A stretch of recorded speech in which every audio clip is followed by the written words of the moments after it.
Bueno gente, ¿qué onda? Acá de vuelta. Así que hoy vamos a reaccionar. Perdón. Vamos a reaccionar directamente a un resumen de Draw My Life en español. De una novela del año 1886, por ahí. Y bueno, yo me la había mi profesora de lengua, pues yo estaba en secundaria, tenía 16 años, en tercer año, grado estaba por así, me la hizo leer y la verdad, y nos tomó como tipo un trabajo por eso, y nada, o sea, quería recordar un poquito bien con tiempo y así, aparte que después me terminó interesando la novela así, en sí. Estuvo muy buena la historia, me la leí después al año siguiente. Hoy en Draw My Life, el extraño caso del Dr. Jekyll y Mr. Hyde.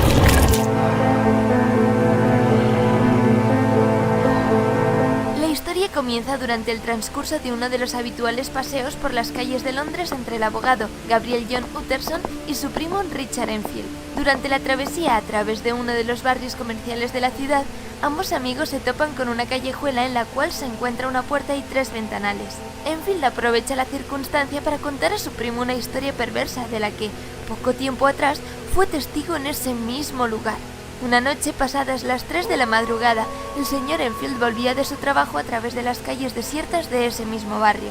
Sin embargo, 2 personajes aparecieron de entre la oscuridad, a unos metros de allí. Uno, un tipo de baja estatura con el rostro deforme y cierto aire malévolo, que caminaba en dirección a la esquina colindante, y una niña que, viniendo a toda velocidad por la calle perpendicular, chocó con... Sí, la tiene que comprar prácticamente a los familiares porque si no directamente, qué sé yo, para evitar una demanda y así, y todo eso. Acá en Argentina olvídense que directamente... contra él. La chiquilla cayó al suelo y el hombre, infundido en una rabia descontrolada, comenzó a pisotear a la niña. Acto seguido retomó su camino y dejó el cuerpo allí tendido. Pero Enfield, horrorizado por la situación de la que acababa de ser testigo, comenzó a gritar y a correr en dirección al maleante, a quien paró de súbito. En ese mismo momento, varias personas que resultaron ser los familiares de la niña se agolparon en torno al cuerpo. Al poco llegó un médico al que los semejantes de la niña habían ido a buscar. El doctor la examinó y concluyó que estaba en perfectas condiciones, aunque un poco aturdida. Todos los allí congregados comenzaron a increpar al agresor, quien, con intención de comprar su silencio, ofreció la cuantía de 100 libras esterlinas. Hyde les condujo hasta la callejuela, y allí, tras entrar y salir de la citada puerta, mostró un cheque al portador. Este parecía falso, pues figuraba la firma de un personaje ilustre que, por supuesto, no era ese individuo, y cuya identidad Enfield se negaba a revelar a su amigo Utterson. Finalmente, el cheque resultó ser auténtico. Llegados a este punto, la historia comienza a resultar muy extraña para el señor Utterson, pues en primer lugar, esa puerta guarda relación con un conocido y amigo suyo. Ante esto, Utterson pregunta a su colega la identidad del firmante, pero ante la negativa de este por descubrirla, acaba por apañárselas para que al menos le revele el nombre del agresor. Hyde, que así es como se llama, acaba por confirmar las sospechas de Utterson. Entonces Utterson sería el señor C. Claro, sí. Este nombre le resulta familiar y cree que guarda relación con la persona de la que sospecha. Tras el paseo, al llegar a su gabinete, Utterson se dirige a sus archivos legales y rescata el documento encuadernado que uno de sus clientes había redactado poco tiempo atrás. En la portada puede leerse: Testamento del Dr. Jekyll. En dicho documento se hace mención al señor Edward Hyde, quien se beneficiará de todo el patrimonio del señor Henry Jekyll si éste muriese o, lo que es todavía más raro, si estuviese desaparecido por un periodo superior a 3 meses.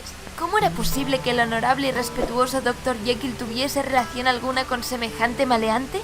Utterson decide ir a la puerta de la callejuela y allí se topa con Hyde, a quien pregunta si Jekyll se encuentra con él.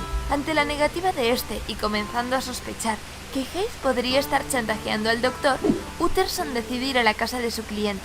Allí, Poole, el mayordomo de Jekyll, le confirma que el doctor no se encuentra en esos momentos. Sin embargo, también le cuenta que anteriormente Hyde también ha estado en la casa, pues le era permitido acudir aunque Jekyll no se encontrase allí. Días más tarde, Utterson recibe la invitación del Dr. Jekyll para la celebración de una cena de viejos amigos en su casa. Al acabar, el abogado decide, como es costumbre, quedarse con Jekyll para conversar, tras la marcha de todos los invitados. En ese momento, Utterson le confiesa a Jekyll que ha tenido contacto con el señor Hyde y que sospecha que tienen algún apuro con él. Sin embargo, Jekyll se ofende ante tal afirmación y le pide al abogado no volver a hablar de ello. Además, le pide que en el remoto caso de que se muriese y Hyde necesitase de sus servicios, se encargase de él y le ayudara con todo cuanto necesitase. Un año después, una joven criada es testigo de una brutal paliza que un hombre de baja estatura le propina a otro con un bastón desde la ventana de la casa en la que sirve. La mujer se desmaya y al despertar observa el cadáver tendido en el suelo, con parte del bastón roto utilizado por el asesino tirado junto a él. Tras el aviso por parte de la joven, la policía acude al lugar del crimen y registra el cadáver, encontrando en él, como único documento, una carta que sin duda estaba a punto de enviar y cuyo destinatario era el señor Utterson. A la mañana siguiente, la policía acude al domicilio del abogado y le cuenta lo ocurrido. También le cuentan que la mujer ha reconocido al agresor como un tal señor Hyde. Ante su sorpresa, Utterson pide ir a ver el cadáver a la morgue. Allí descubre que se trata de Sir David Carew, un hombre reconocido e ilustre. Utterson conduce a los policías hasta la casa de Hyde y allí descubren que ha desaparecido y que la casa está revuelta, como si alguien hubiese hecho un registro previo. Descubren, sin embargo, que la otra parte del bastón que habían encontrado junto al cadáver se encuentra en el lugar. Sin lugar a dudas, Hyde Claro, y sí.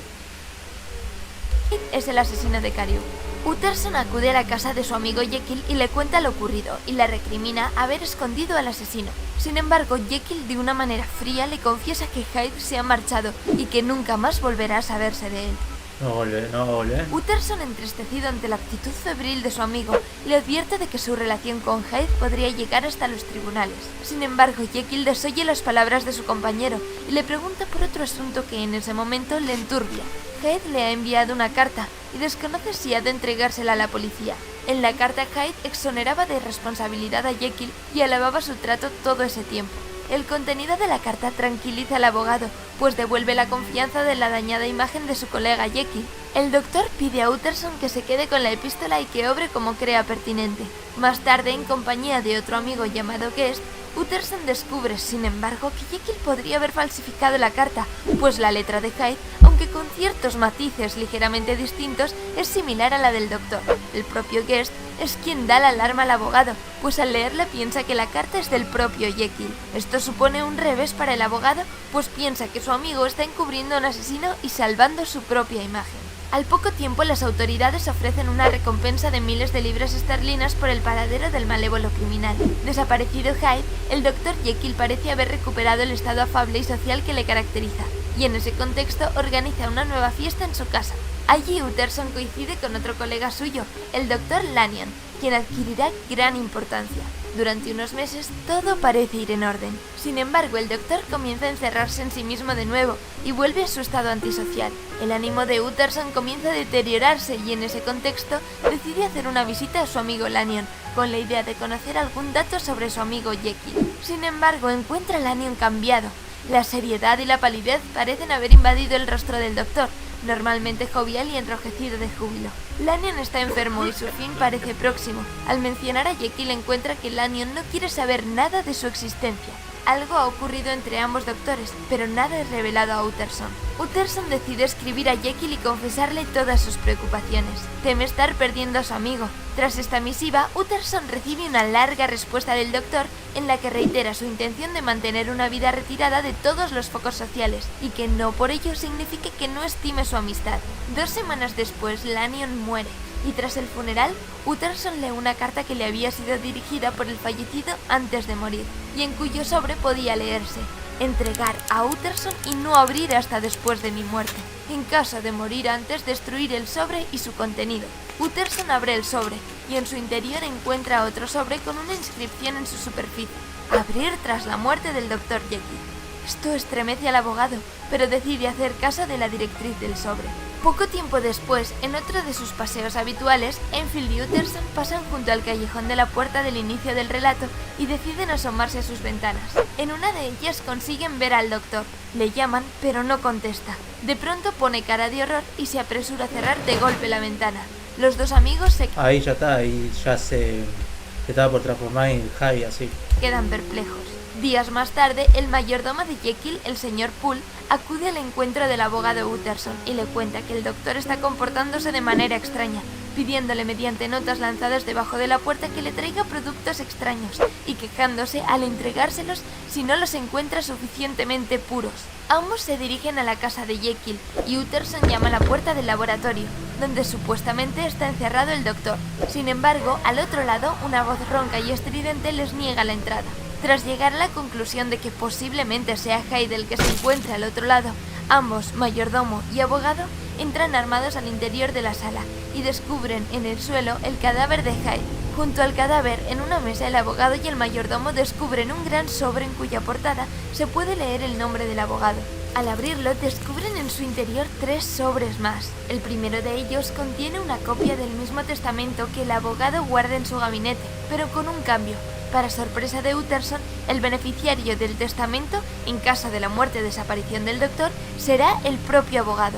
El segundo de los sobres contiene una pequeña carta escrita del puño y letra del doctor, y dirigida también al abogado. En ella, antes de continuar con una larga declaración, pide a Utterson que lea antes la carta que Lanyon le envió con anterioridad. El tercer sobre, por su parte, contiene un pequeño paquete con varios sellos. Utterson guarda el sobre y se dirige a su gabinete en busca de la carta de Lanyon. En ella se puede leer cómo Jekyll había pedido varios productos medicinales a Lanyon y le había pedido que se los entregaran a una persona que iría a recogerlos en su nombre. Esa persona resultó ser Hyde. El relato se desenmaraña y se puede leer cómo Hyde se comportó de una forma nerviosa e impaciente, y tras la obtención de los productos entregados por Lanyon en su laboratorio, comenzó a mezclarlos. Al terminar, Hyde ofrecía a Lanyon 2 posibilidades, pues acababa de ayudar a un asesino, que le dejase marchar y que no supiese nada de lo relacionado con la mezcla. Lanyon, que no estaba dispuesto a desconocer el origen de tanto revuelo, pidió a Hyde que le revelase lo que fuese que Jekyll estuviese tramando. Tras esto, Hyde tomó la mezcla y frente a Lanyon, tras un proceso puramente doloroso y entre gritos, Hyde se transformó en el Dr. Jekyll, y por eso Lanyon quiso romper toda relación con él, pues era un asesino. Al terminar la carta de Lanyon, el señor Utterson abre la confesión que Jekyll le había dejado en la carta que había cogido en su laboratorio. Dicha misiva contenía la confesión final de Jekyll. Durante largo tiempo el doctor se había obsesionado con la doble personalidad que él mismo poseía, el bien y el mal, y había deducido que esto era cosa de todos los humanos. La obsesión de Jekyll le llevó a querer separar su personalidad maligna de la benevolente, con la intención de romper las cadenas que mantenían unidas ambas. Por ello acabó por crear la fórmula anteriormente citada y de esta manera nació Edward Hyde. Cada vez que quería separarlos tomaba la fórmula. Sin embargo, en una de las primeras incursiones de Hyde, tras el ataque de la niña y la firma del cheque a su nombre, Jekyll dedujo que podría descubrirse su relación con Hyde. Por ello decidió crearle una tercera personalidad, abriéndole una cuenta bancaria a su propio nombre y otorgándole un domicilio propio tras la puerta del callejón. Pero los problemas no tardan en llegar, y las incursiones de Hyde empiezan a darse con total autonomía, sin la toma de la fórmula.